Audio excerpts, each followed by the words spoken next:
What's happening, guys? Dirk that I hear.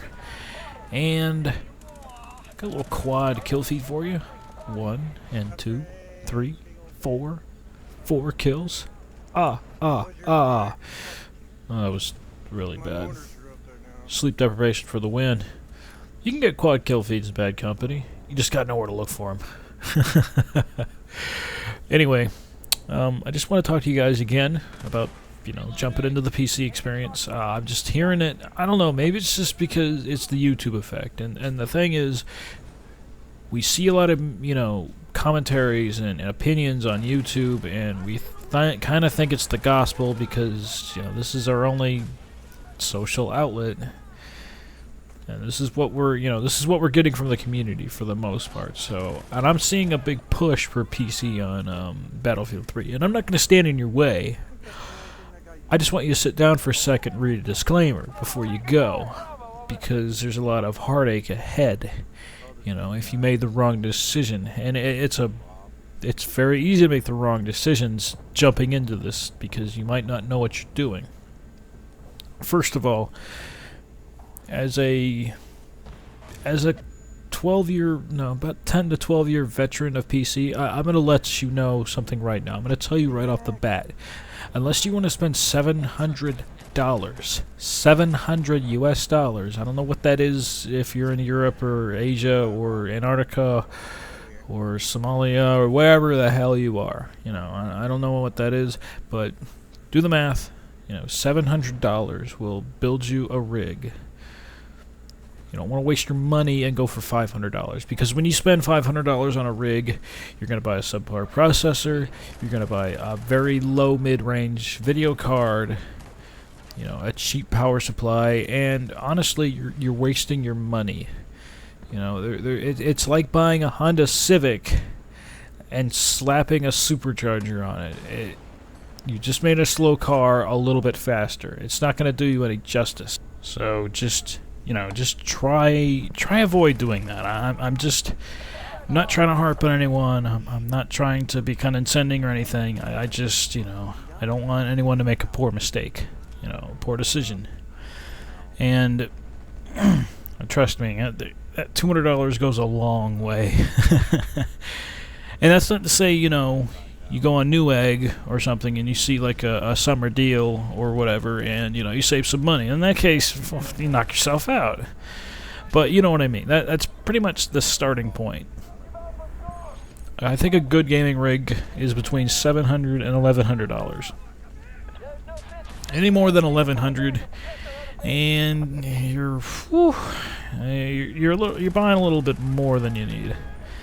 If you have a lot of money, then whatever, then do what you want to do. But I don't know. Most of us don't have $1,500 to buy, a stellar rig with a top tier video card, or dual top tier video cards to run in a Crossfire or whatever. And that's another thing. I don't know. Maybe I'm wrong here, but I just don't believe in the philosophy of Crossfire or SLI. I think it's just a waste.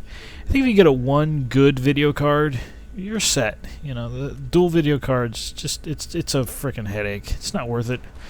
Unless you're crazy and really into this, then I wouldn't really bother. I don't really think the end justifies the means. Because if I was going to buy an SLI setup or a Crossfire setup, I'd just buy one of those crazy dual processor video cards, because those things go a long way. I have one, and it's nice. 4870 times 2. Thing's a beast. Cost a fortune though, but it was worth every penny. It's still competitive, but alright, I'm getting off topic here. So pretty much that's your budget, around $700, and that's a lot of money. And that's just for the box. That's just for your that's just for the computer itself. That doesn't take into account your monitor. You can get a decent one for about $150.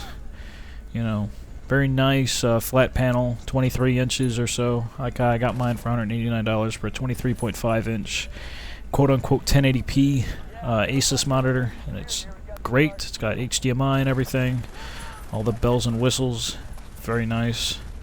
You also got to take into account, your mouse, probably want a gaming mouse. My personal suggestion would be a Logitech GX9. That's just the one I like, but that's based on how I like to use the mouse, because I like the claw grip.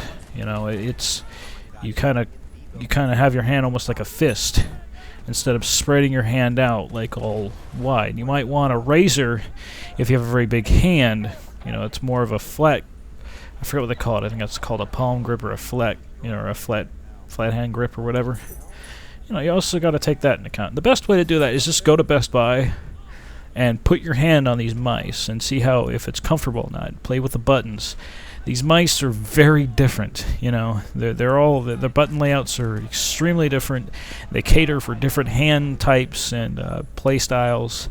There's a shitload of buttons on them. You know, you might like the mouse by looking at it, but when you get it, you might not utilize all the buttons because it might be really uncomfortable. So go to Best Buy or wherever whatever retailer is close to you that has a lot of mice out there. You know, some dummy models just to look at and touch and feel. You know, and make your decision make that decision based on your personal preference, what feels comfortable. Don't really worry about the DPI. If you're starting out, I guarantee you're not going to be using 5600 if you're on Razer, or 5700 DPI. If you're using a Logitech mouse, trust me, 5700 DPI is insane. It's like playing Call of Duty on 35 sensitivity. If you can imagine what that's like, you know. So don't really worry too much about that. Now then, one more thing is the keyboard. You know, getting a gaming keyboard isn't really necessary. My best advice for you is to go to a site called woot.com, W-O-O-T, and just kind of keep an eye out, because sometimes they have Razer stuff on sale. I got a Razer Lycosa, or I think it was Razer something. I got the Razer keyboard for like $30, and those things are normally $80. That was the first gaming keyboard I've ever bought. I've been gaming for years on $9 Logitech keyboards, so not really worried about a gaming keyboard. It's not important, guys. And those little like tournament pads or whatever for movement, it's a waste of money, guys. A $10 keyboard can go a long way, so don't worry too much about that. One more thing before you guys go out there and start, speccing out your builds and everything. This is the most important piece of advice I can give you, is if you're relying on someone else for a PC build, fail grenade throw, the best thing you can do is check out some forums or whatever, do some research, copy the spec, copy all the parts that you want to build your computer with, and post it all over the place on all the forums you can find anywhere, and get opinions, because as much as I know, as much as the next guy knows, they might know something I don't. Maybe the RAM I picked, or maybe the RAM someone else picked, isn't really a good choice for this motherboard. Maybe OCZ RAM doesn't really work well with this particular motherboard or whatever. Maybe ASRock has a good chipset this time of year. There might be something out there, some little insignificant little tidbit that would help you immensely. And the only way you're going to get those bits of information are from multiple sources, multiple opinions. And that's the best thing you can do, is just go out there and show it all over the place. Get as much input as you can. Don't just rely on one source. Do tons of research. This is a big investment, guys. This is a lot of money, and there are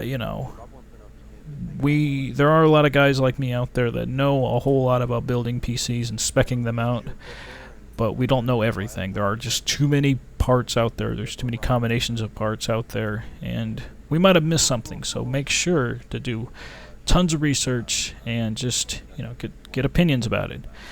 That's all I got for now, guys. I will continue this with another video maybe tomorrow, but I'll catch y'all later. Peace.